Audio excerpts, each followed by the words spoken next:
They say the cure can be worse than the disease. But what if the cure involved drilling holes into your skull, without anesthesia? Welcome to the bizarre world of old-school medicine, where the line between healer and horror was dangerously thin.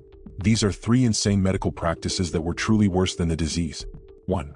Trepanation, the act of drilling a hole into the human skull, was one of the earliest forms of surgery known to man. And strangely enough, it wasn't limited to one culture. In ancient Peru, the Inca performed it with sharp obsidian tools. In Neolithic Europe, skulls with perfectly circular holes have been found in France, Germany, and even the British Isles.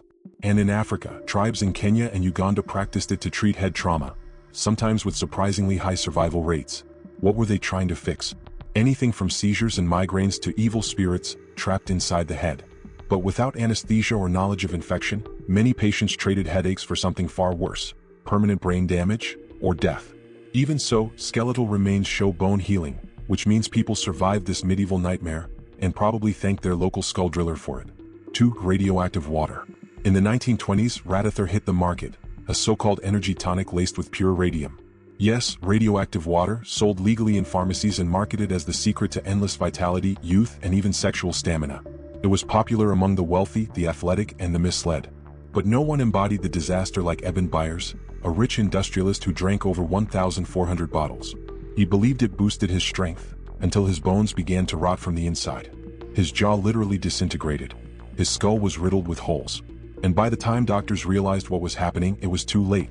The government stepped in only after his death in 1932, and Radithor became the radioactive punchline to one of the darkest chapters in medical marketing. Imagine trusting a health product and glowing your way into the grave. 3. Mercury medicine. Mercury, shiny, strange, and for centuries medicine. Ancient Chinese alchemists believed it brought immortality. In medieval Europe, it was used to purge toxins. But during the 18th and 19th centuries, mercury became the frontline cure for one of the deadliest diseases of the era known as syphilis. Doctors applied it in ointments, pills, and even inhaled vapors. It did kill the bacteria, just not before damaging the brain, destroying the kidneys, and causing full-body tremors. One famous sufferer? Napoleon Bonaparte.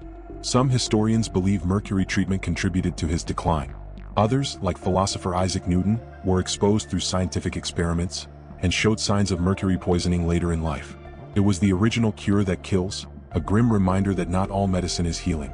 From skull drills to liquid radiation and metal poison, these treatments were hailed as miracles, until they started destroying lives. They weren't just bad ideas, they were terrifying proof that medical science has a dark side.